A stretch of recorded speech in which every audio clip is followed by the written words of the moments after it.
Bonjour à tous et bienvenue sur boursicoté.com pour cette nouvelle analyse technique des principaux indices mondiaux avec un indice allemand qui reprend le chemin de la hausse.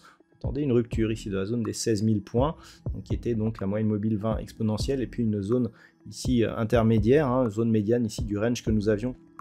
Depuis ce point haut ici, on avait donc oscillé entre ce niveau des 15 660 et celui des 16 280 points avant de tenter ici une cassure et de revenir ici à l'intérieur. Donc on repasse dans la partie supérieure du range, une rupture ici des 16 280 points qui a été confirmée par une poursuite du mouvement relancerait la dynamique moyen terme sur l'indice allemand puisque nous sommes dans une tendance donc fortement haussière avec des niveaux historiques qui ont été inscrits récemment. En absence ici de cassure de cette zone des 15 660, on conserve un biais haussier sur cet indice, mais il faudrait confirmer ici donc par la rupture de cette résistance. Les indicateurs sont très bien orientés, donc on a énormément de potentiel donc sur l'indice allemand. Et en cas donc de cassure, nous avons ici cette extension de Fibonacci suite à l'inscription ici de ce premier plus haut qui nous indique un objectif ici proche des 16 766 points sur l'indice allemand.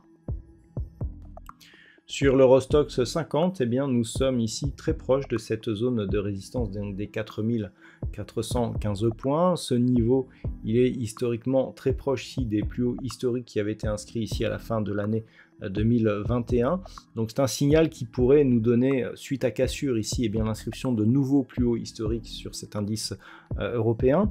Clairement, depuis ici que l'on s'était approché de cette zone, on était dans une phase totalement neutre. On pourra d'ailleurs relever ici cette zone de 4180 à un niveau légèrement supérieur qui correspondait à ce point bas ici, proche des 4215 points. Donc pour l'instant, on est toujours dans l'attente de la cassure de cette zone. Une rupture donc du niveau ici des 4415 points nous ouvrirait de nouvelles perspectives. On peut d'ailleurs tracer les retracements de Fibonacci ici donc sur cette phase de consolidation et l'objectif dans ce cas se situe à 4533,30 sur l'Eurostoxx 50. Au niveau du S&P 500, nous avons confirmé la poursuite du mouvement haussier puisque suite à cette première impulsion ici qui avait suivi la cassure de la zone des 4195 points, la consolidation ici était venue se rapprocher de la moyenne mobile 20 exponentielle. Suite à cela, on a impulsé un nouveau mouvement qui marque un nouveau plus haut significatif de tendance très court terme suite à l'ouverture d'un gap ici qui permet l'affranchissement de cette zone des 4400 points. On avait d'ailleurs eu un gap baissier pour repasser sous cette zone, donc là c'est un signal qui est très intéressant et très technique. Donc le S&P 500 se trouve ici dans une posture de poursuite du mouvement haussier. Les indicateurs nous montrent qu'il y a énormément de potentiel sur ce mouvement.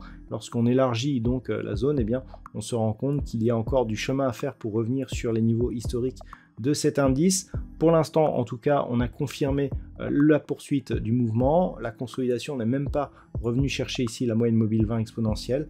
Et donc, on reste dans une tendance haussière et potentiellement forte sur cet indice. Sur le Nasdaq, la configuration est assez similaire puisque suite à cette cassure ici, alors la cassure date de plus loin, on avait ici cette cassure des 13 920, on avait déjà eu des signaux ici sur la rupture de la zone des 12 890 points, donc on est vraiment dans le suivi. Là aussi on peut constater que les cours sont venus consolider, qu'on n'est même pas revenu chercher ici la moyenne mobile 20 exponentielle, on se rapproche ici du point haut et de cette zone de résistance des 15 320 points. Alors globalement ce niveau il est intéressant puisque c'est lui qui en cas de cassure nous donnerait une perspective de retour ici sur ce plus haut historique du Nasdaq que nous avions connu au mois de novembre 2021 avec un objectif ici proche des 16 700 points. Donc il va falloir surveiller ce niveau.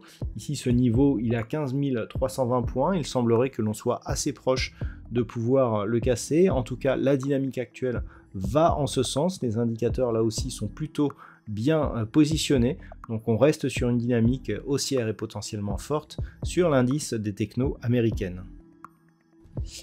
Et on termine donc avec le Nikkei qui persiste à vouloir évoluer ici au-dessus de cette zone des 32 880 points.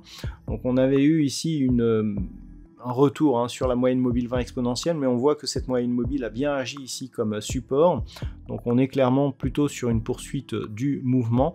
Il faudrait donc valider un nouveau plus haut significatif. D'un point de vue moyen terme, eh bien l'indice japonais se trouve donc dans une phase de poursuite du mouvement haussier, et notamment depuis que l'on a cassé ici cette zone des 30 500 points. Et actuellement, eh bien, la dynamique est relativement forte. Les indicateurs sont plutôt bien placés ici pour nous donner du potentiel si la hausse devait reprendre. Et si tel était le cas, eh bien, la prochaine zone de résistance moyen-long terme se trouve ici sur des records du Nikkei qui datent de plusieurs dizaines d'années, avec une résistance si proche des 39 260 points.